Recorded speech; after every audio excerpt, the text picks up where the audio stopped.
Welcome, everybody. This is Alan with Daily Armor of God. Thank you so much for joining me today. I hope you're all doing well. This is reading the Old Testament 150 days. We're on day 78. Today we'll be reading 2 Kings all the way to the end of the chapter. So 2 Kings 23. And the king sent, and they gathered unto him all the elders of Judah and of Jerusalem. And the king went up into the house of the Lord, and the men of Judah, and all the inhabitants of Jerusalem with him, and the priests and the prophets and all the people, both small and great, and he read in their ears all the words of the book of the covenant which was found in the house of the Lord. And the king stood by a pillar and made a covenant before the Lord to walk after the Lord and to keep his commandments and his testimonies and his statutes with all their heart and all their soul, to perform the words of the covenant that were written in this book. And all the people stood to the covenant. And the king commanded Hilkiah the high priest, and the priests of the second order, and the keepers of the door, to bring forth out of the temple of the Lord all the vessels that were made for Baal, and for the grove, and for the host of heaven. And he burned them without Jerusalem in the fields of Kidron, and carried the ashes of them unto Bethel. And he put down the idolatrous priests, whom the kings of Judah had ordained to burn incense in the high places in the cities of the Judah, and in the places round about Jerusalem, them also that burned incense unto Baal, to the sun, and to the moon, and to the planets, and to all the host of heaven. And he brought out the grove from the house of the Lord without Jerusalem unto the brook Kidron, and burned it at the brook Kidron, and stamped it small to powder, and cast the powder thereof upon the graves of the children of the people. And he brake down the houses of the Sodomites that were by the house of the Lord, where the women wove hangings for the grove. And he brought all the priests out of the cities of Judah, and defiled the high places where the high priest had burnt incense, from Geba to Beersheba, and brake down the high places of the gates that were in the entering in of the gate of Joshua, the governor of the city, which were on a man's left hand at the gate of the city. Nevertheless, the priests of the high places came not up to the altar of the Lord in Jerusalem, but they did eat of the unleavened bread among their brethren.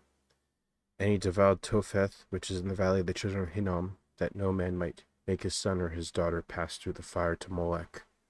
And he took away the horses that the kings of Judah had given to the sun, at the entering of the house of the Lord, by the chamber of Nathan-melech, the chamberlain, which was in the suburbs, and burned the chariots of the sun with fire.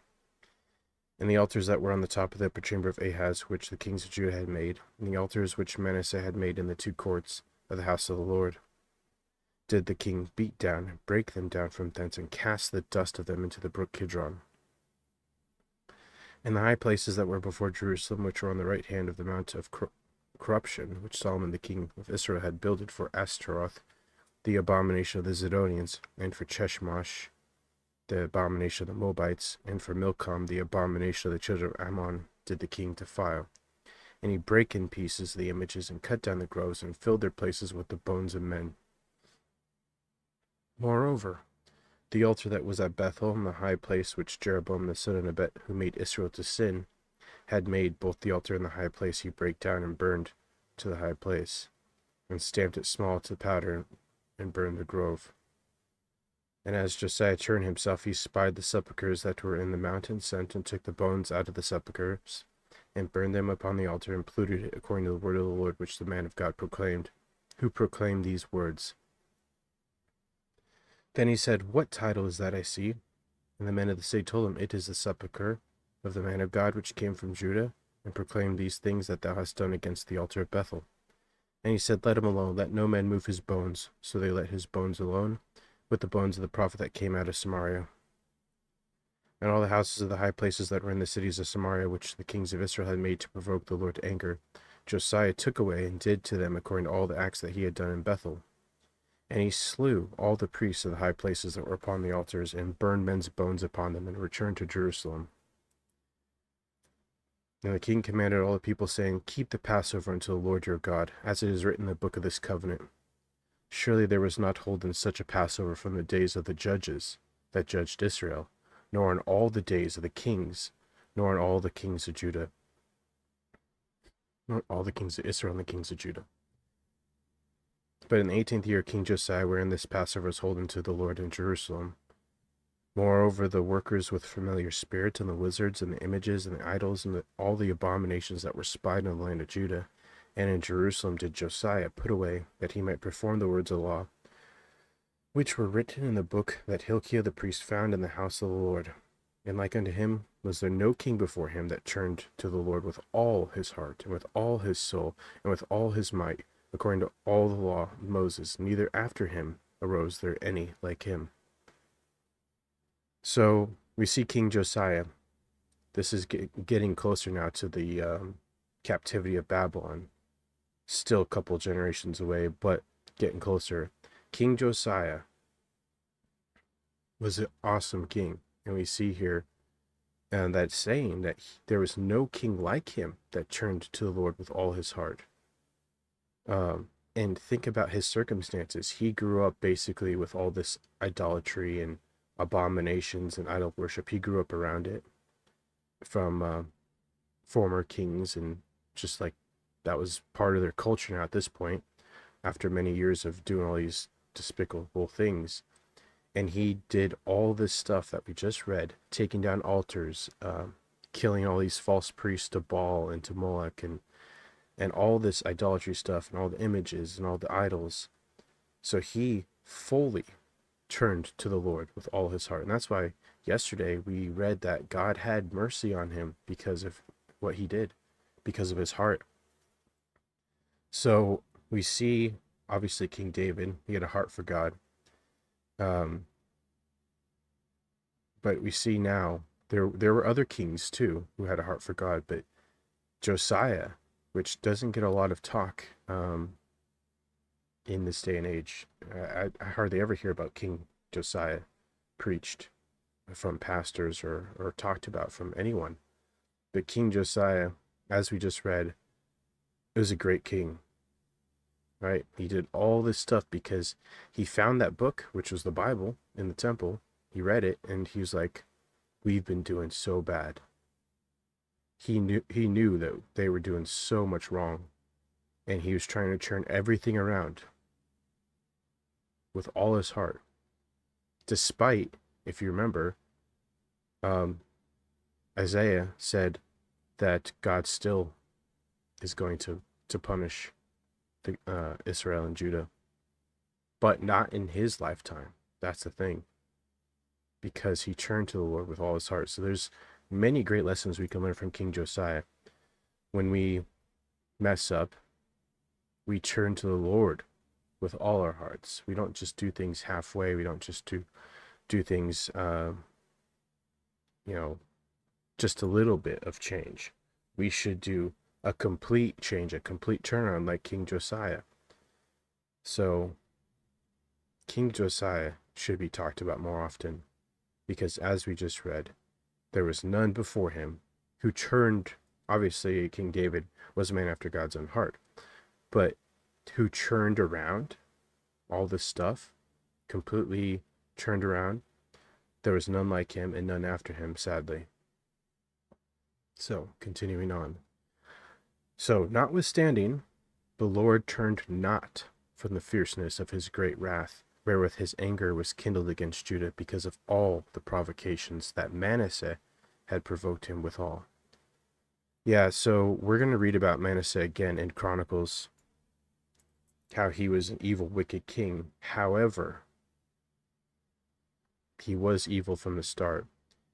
But we're going to read that he goes into captivity because of his evil and all the disgusting things he did, abominations.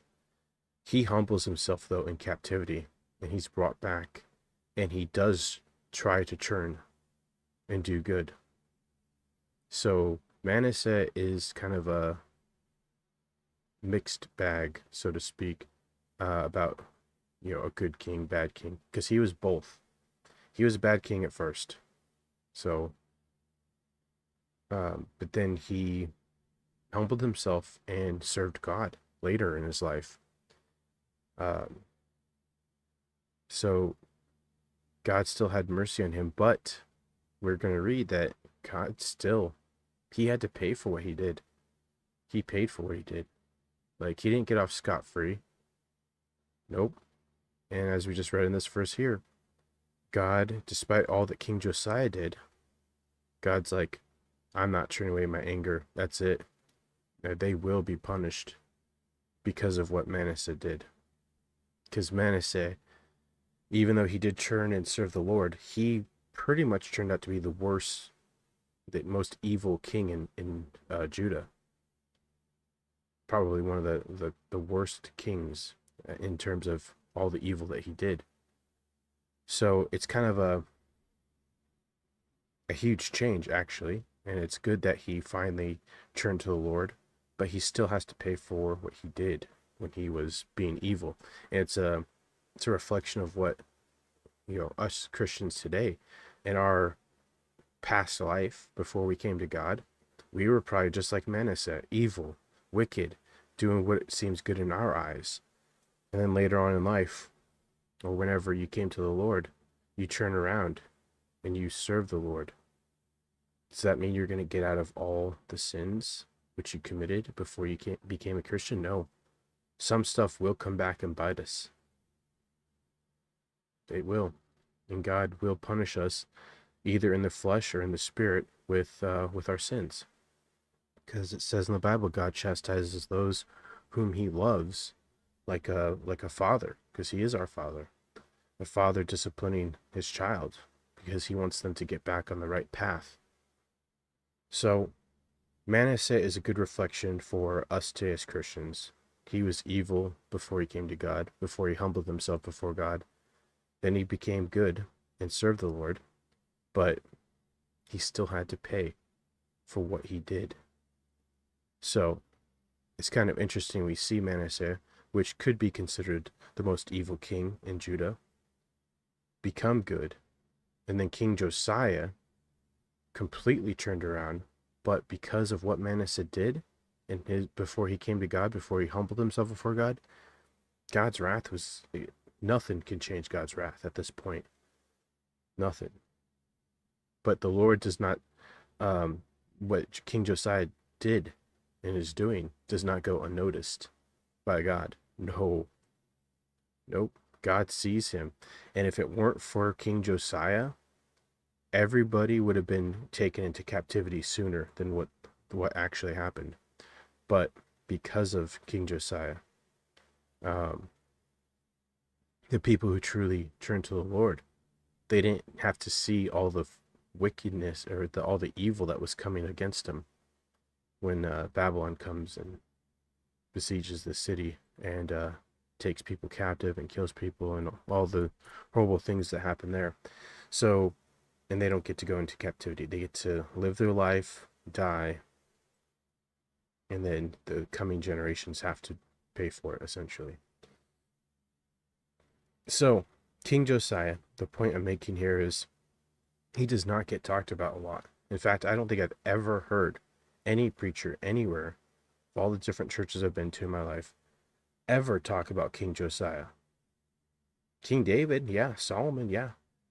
But King Josiah should get more talk because of what he did. What he did for the Lord. I just think it's awesome what King Josiah did. He read God's word at that point. It was just like the Old Testament, part of the Old Testament. That was all of Moses' laws, all the old laws and all the old laws, but they still were current, and all God's statutes and judgments. And he read that, even though he didn't grow up reading it because he didn't have a father who, brought him up in the right way. He didn't wasn't like, oh, here's the Bible and you can read it, and no, he found out about it later in his life, read it, and then he did all these great works to try to pacify God's wrath, although it was in vain because God's wrath can't be at this point. But God still sees what he does and has mercy on him. Great mercy, if you think about it. They don't get to see the coming destruction and all the wrath that's to come. So this should be, a lesson for us that we need to turn from our ways, our habits, our things, and truly serve the Lord God with all our hearts, just like King Josiah. Continuing on. So, notwithstanding, the Lord turned not from his fierceness of his great wrath because of what Manasseh did. And the Lord said, I will remove Judah also out of my sight, as I have removed Israel, and will cast off this city Jerusalem, which I have chosen, and the house which I said my name shall be there. Now the rest of the acts of Josiah and all that he did, are they not written in the book of the Chronicles of the Kings of Judah? Yeah, thankfully we get more to Josiah's story in Chronicles, which we're going to be reading next. But yeah, don't forget about King Josiah. In his days, Pharaoh Hanok, king of Egypt, went up against the king of Assyria to the river Euphrates, and King Josiah went against him, and he slew him at Megiddo when he had seen him. And his servants carried him in a chariot dead from Megiddo, and brought him to Jerusalem, and buried him in his own sepulchre. And the people of the land took Jehoaz, the son of Josiah, and anointed him, and made him king in his father's stead. So, we are going to read more about King Josiah. And you're thinking, well, if he was such a good king, why did he get killed? In Chronicles, we're going to be reading about King Josiah and why he went up against Pharaoh Necho and what happened there. So don't worry, they explain it more. It's unfortunate, but even good kings make bad choices, right? We see King David. He was an awesome king. However, he had his own sin, because we're all sinners. Romans 3:23. So even good kings, King Solomon, right? He was turned away from God by all his wives to false gods, to demons. But he was a good king for pretty much most of his life. But he had his sin too. Every good king has sin, because there's no perfect person in this world. We're all sinners. So even though King Josiah was a great king and served the Lord, he unfortunately made a bad decision which cost him his life. So, continuing on to his son Jehoaz. Jehoaz was 23 years old when he began to reign, and he reigned 3 months in Jerusalem, and his mother's name was Hamutal, the daughter of Jeremiah of Libnah. This is unfortunate. And he did that which was evil in the sight of the Lord, according to all that his fathers had done. And Pharaoh Necho put him in his bands at Riblah in the land of Hamath, and he might not reign in Jerusalem. And he put the land to a tribute of 100 talents of silver and a talent of gold. And Pharaoh Necho made Eliakim the son of Josiah king in the room of Josiah his father, and turned his name to Jehoiakim, and took Jehoahaz away, and he came to Egypt and died there. So yeah, this one of his sons, King Josiah's sons, was made king. He only reigned for like 2 months. He did evil. 3 months. He reigned 3 whole months, but he did evil and was taken away and died in Egypt. So another one of Josiah's sons, Jehoiakim. So his name was Eliakim, right? But his name is now Jehoiakim. So yeah, Jehoiakim gave the silver and gold to Pharaoh, and he taxed the land to give the money according to the command of Pharaoh, and he exacted the silver and gold of the people of the land, of everyone according to his taxation, to give it unto Pharaoh Necho. Jehoiakim was 25 years old when he began to reign, and he reigned 11 years in Jerusalem. And his mother's name was Zebudah, the daughter of Pedaiah of Rumah.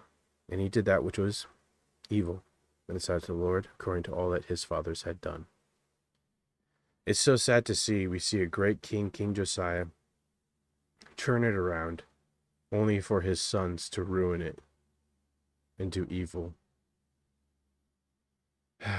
So, I'm not a father, but it's unfortunate. I would hate to think that you do all that you can for your child, for your children, try to raise them right, but they still have their own minds to make. They have still their own decisions to make, no matter how much you try to set someone on the right path. It's up to them to do what, either good or bad, right? So it's very unfortunate. We see a great king come along, one of the last good kings before the coming destruction, King Josiah, and then only for his sons to just undo everything he did. 2 Kings 24. In his days Nebuchadnezzar, king of Babylon, came up, and Jehoiakim became his servant 3 years, then turned and rebelled against him. So here we see finally Babylon come into the picture, and Nebuchadnezzar. And the Lord sent against him the bands of the Chaldees, and the bands of the Syrians, and the bands of the Moabites, and the bands of the children of Ammon, and sent them against Judah to destroy it, according to the word of the Lord which he spake by his servants the prophets. Surely at the commandment of the Lord came this upon Judah, to remove them out of his sight for the sins of Manasseh. Remember, Manasseh pretty much was the most evil out of all the kings of Judah. So, because of that, God's fury, God's wrath finally is going to be poured out. So, for the sins of Manasseh, according to all that he did, and also for the innocent blood that he shed, for he filled Jerusalem with innocent blood, which the Lord would not pardon. Yeah, so don't really need to explain what innocent blood means. It goes along with, passing their sons and daughters into the fire to Moloch, which is Satan. It's an abomination, plain and simple. There's no other way to say it. Killing an innocent child is an abomination and should be dealt with severe punishment. And as we just read, God does not pardon the innocent blood for the sins of Manasseh. So, like I said, Manasseh did turn out to humble himself and serve the Lord later in his life, but he was such an evil and wicked king that God could not hold back his wrath any longer. Now, the rest of the acts of Jehoiakim and all that he did, are they not written in the books of the Chronicles of the King of Judah? So Jehoiakim slept with his fathers, and Jehoiachin, his son, reigned in his stead. And the king of Egypt came not again any more out of his land, for the king of Babylon had taken from the river of Egypt unto the river Euphrates all that pertained to the king of Egypt. So, yeah, we see Babylon is growing bigger and bigger and bigger, just a massive empire, that even the king of Egypt with his big army is like, nope, Babylon has taken over parts of Egypt as well at this point. So they have a really huge empire at this point. Babylon. Jehoiachin was 18 years old when he began to reign, and he reigned in Jerusalem 3 months. And his mother's name was Netusha, daughter of Elnathan of Jerusalem. And he did that which was evil in the sight of the Lord, according to all that his father had done. At that time the servants of Nebuchadnezzar, king of Babylon, came up against Jerusalem, and the city was besieged. And Nebuchadnezzar, king of Babylon, came against the city, and his servants did besiege it. And Jehoiachin, the king of Judah, went out to the king of Babylon, and his mother, and his servants, and his princes, and his officers, and the king of Babylon took him in the 8th year of his reign. So you have to realize this kind of could be confusing to new readers, but Jerusalem was besieged multiple times. And at this point, this isn't the final siege. This isn't the final captivity to Babylon. This is just one of a few different times. So that's just an important note to remember. And he carried out thence all the treasures of the house of the Lord, and all the treasures of the king's house, and cut in pieces all the vessels of gold which Solomon king of Israel had made in the temple of the Lord, as the Lord had said. Yep. And he carried away all Jerusalem, and all the princes, and all the mighty men of valor, even 10,000 captives, and all the craftsmen and smiths. None remained save the poorest sort of people of the land. Yeah, we're going to read that too. Again, that, not everybody gets taken away to Babylon or killed. A lot do. I'd say like 95% of the people either get killed or taken away into captivity. But as we just read, the poorest, he leaves, basically poor people in charge of the land so they can still extract resources from it, right? All the gardens and vineyards and keeping up with all the animals. So yeah, pretty much a slave in your own country, essentially, because you're working not for yourself. You're working to give the king or whoever's ruling over you all your stuff, and you only get a very small percentage just to survive, and everything else goes. So it's basically, you're basically a captive, just not in your captor's land, in your native land. And he carried away Jehoiachin to Babylon, and the king's mother, and the king's wives, and his officers, and the mighty of the land. Those carried he into captivity from Jerusalem to Babylon. And all the men of might, even 7,000, craftsmen and smiths, 1,000, all that were strong and apt for war, even the king of Babylon brought captive to Babylon. And finally, we see the last king. And the king of Babylon made Mattaniah his father's brother king in his stead, and changed his name to Zedekiah. Here we go with the very last king of Judah. So as we read, there was no good king after King Josiah. King Josiah was the very last good king, and everybody else up to Zedekiah were evil. Zedekiah was 21 years old when he began to reign, and he reigned 11 years in Jerusalem. And his mother's name was Hamutal, the daughter of Jeremiah of Libnah. And he did that which was evil in the sight of the Lord, according to all that Jehoiakim had done. For through the anger of the Lord it came to pass in Jerusalem and Judah, until he had cast them out from his presence, that Zedekiah rebelled against the king of Babylon. Okay, so remember, Babylon basically had Jerusalem, it's called a levy.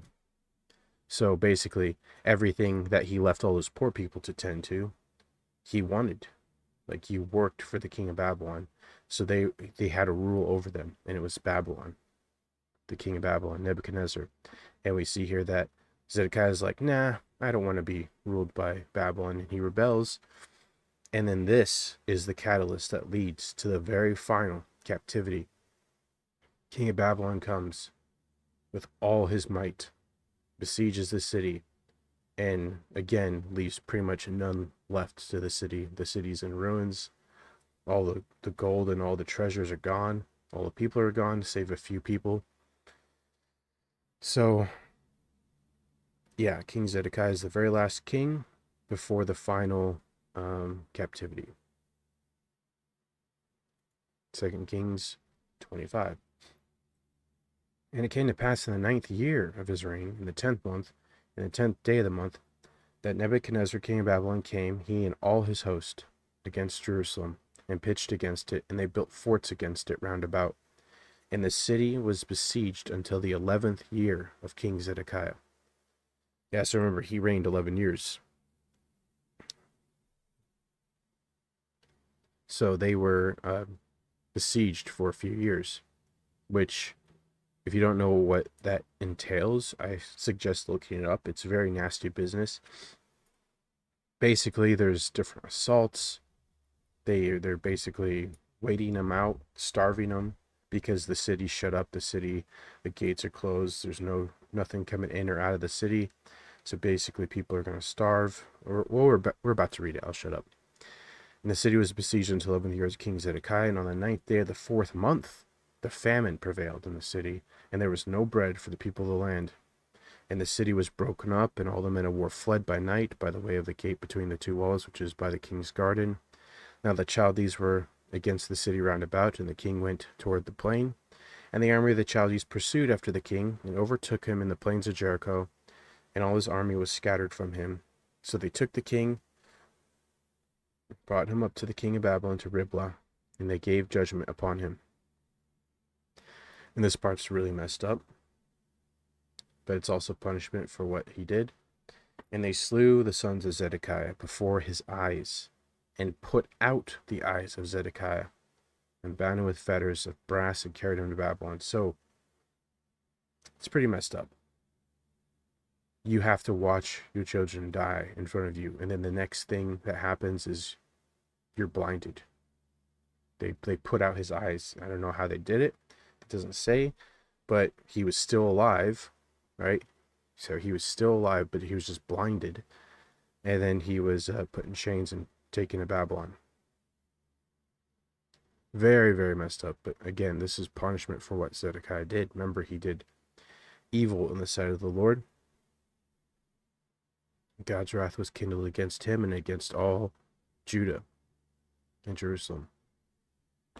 And in the 5th month, on the 7th day of the month, which is the 19th year of King Nebuchadnezzar, king of Babylon, came Nebuzaradan, captain of the guard, servant of the king of Babylon, unto Jerusalem.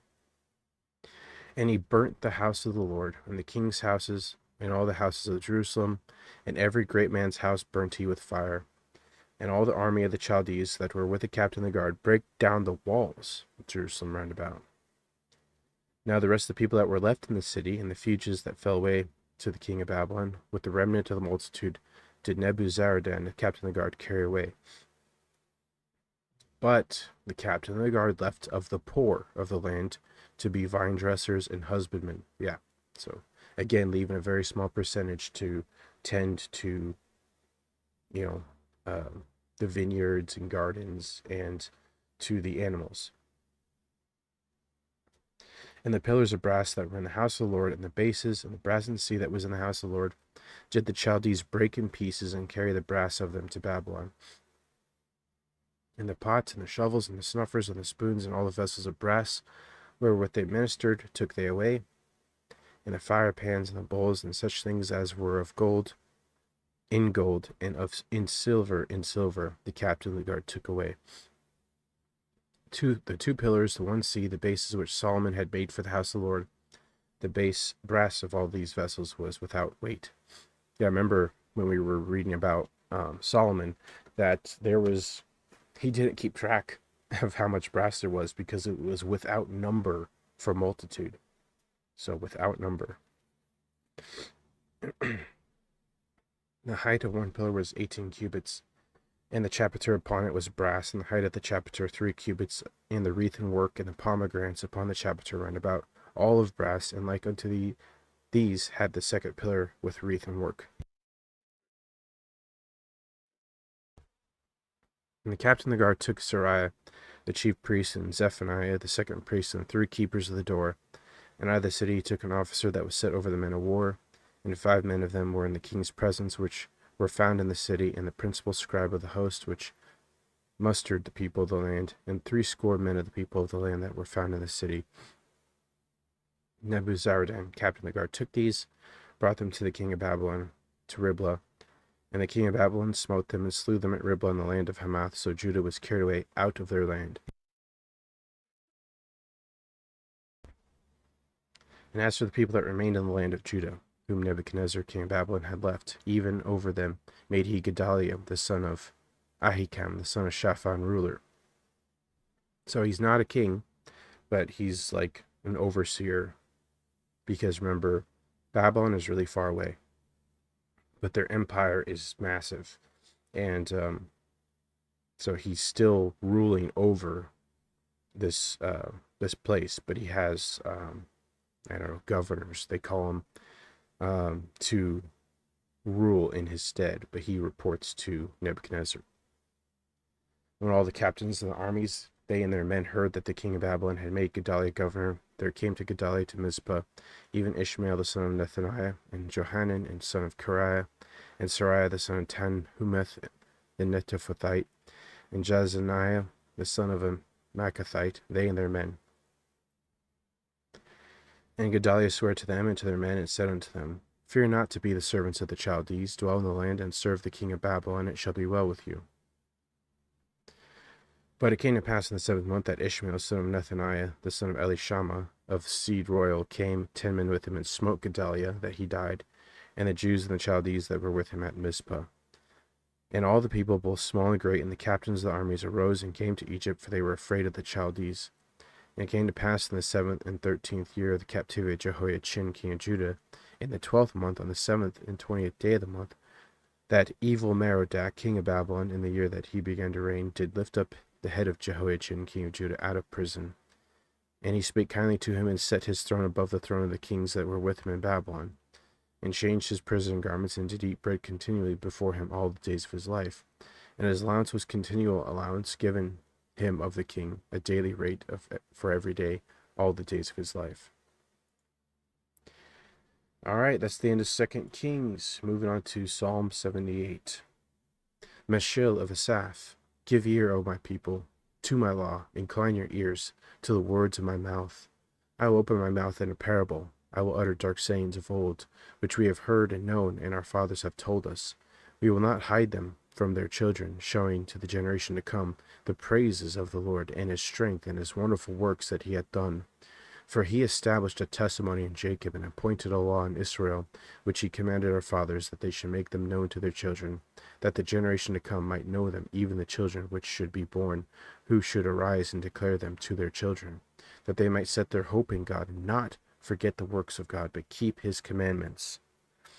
I feel like these verses pertain to us today. As Christians, we should bring our children up in the Lord with the Bible, tell them about God, show them all the different things, God's mercy, that they can hope in God and not forget the works of God, and also keep his commandments. It might not be, as their fathers, a stubborn and rebellious generation, a generation that set not their heart aright, whose spirit was not steadfast with God. The children of Ephraim, being armed, carrying bows, turned back in the day of battle. They kept not the covenant of God, and refused to walk in his law, and forgat his works and his wonders that he had showed them. Marvelous things did he in the sight of their fathers in the land of Egypt, in the field of Zoan. He divided the sea and caused them to pass through, and he made the waters to stand as a heap. In the daytime also he led them with a cloud, and all the night with a light of fire. He clave the rocks in the wilderness, and gave them drink out of the great depths. He brought streams also out of the rock, and caused waters to run down like rivers. And they sinned yet more against him by provoking the Most High in the wilderness. And they tempted God in their heart by asking meat for their lust. Yea, they spake against God. They said, Can God furnish a table in the wilderness? Behold, he smote the rock, that the waters gushed out and the streams overflowed. Can he give bread also? Can he provide flesh for his people? Therefore the Lord heard this, and was wroth. So a fire was kindled against Jacob, and anger also came up against Israel, because they believed not in God, and trusted not in his salvation. Though he had commanded the clouds from above, and opened the doors of heaven, and rained down manna upon them to eat, and had given them the corn of heaven, man did eat angels' food. He sent to them meat to the full. He caused an east wind to blow in the heaven, and by his power he brought in the south wind. He rained flesh also upon them as dust, and feathered fowls like as the sand of sea. And he let it fall in the midst of their camp round about their habitations. So they did eat and were filled, for he gave them their own desire. They were not estranged from their lust, but while their meat was yet in their mouths, the wrath of God came upon them, and slew the fattest of them, and smote down the chosen men of Israel. For all this they sinned still, and believed not for his wondrous works. Therefore their days did he consume in vanity, their years in trouble. When he slew them, they sought him, and they returned and inquired early after God. And they remembered that God was their rock, and the high God their Redeemer. Nevertheless, they did flatter him with their mouth, and they lied unto him with their tongues. For their heart was not right with him, neither were they steadfast in his covenant. But he, being full of compassion, forgave their iniquity, and destroyed them not. Yea, a many times turned he his anger away, and did not stir up all his wrath. For he remembered that they were but flesh, a wind that passeth away, and cometh not again. How oft did they provoke him in the wilderness, and grieve him in the desert? Yea, they turned back and tempted God, and limited the Holy One of Israel.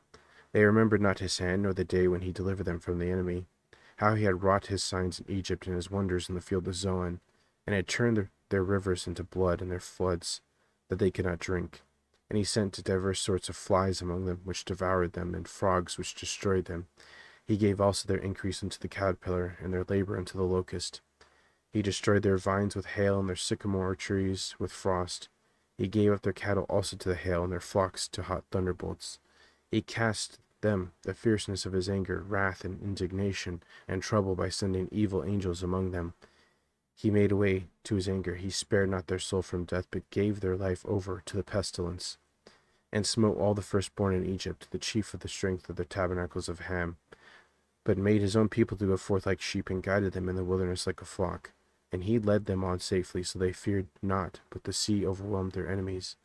And he brought them to the border of his sanctuary, even to this mountain which his right hand had purchased. He cast out the heathen also before them, and divided them an inheritance by line, and made the tribes of Israel to dwell in their tents. Yet they tempted and provoked the Most High God, and kept not his testimonies, but turned back and dealt unfaithfully like their fathers, that were turned aside like a deceitful bow. For they provoked him to anger with their high places, and moved him to jealousy with their graven images. When God heard this, he was wroth, and greatly abhorred Israel, so that he forsook the tabernacle of Shiloh, the tent which he placed among men, and delivered his strength into captivity, and his glory into the enemy's hands. And he gave his people over also unto the sword, and was wroth with his inheritance. The fire consumed the young men, and their maidens were not given to marriage. Their priests fell by the sword, and the widows made no lamentation. Then the Lord awaked as one out of sleep, and like a mighty man that shouteth by reason of wine. And he smote his enemies in the hinder parts, and he put them to a perpetual reproach. Moreover, he refused the tabernacle of Joseph, and chose not the tribe of Ephraim, but chose the tribe of Judah, the Mount Zion, which he loved. And he built his sanctuary like high palaces, like the earth which he had established forever. He chose David also his servant, and took him from the sheepfolds, from following the ewes great with young. He brought him to feed Jacob his people, and Israel his inheritance. So he fed them according to the integrity of his heart, and guided them by the skillfulness of his hands.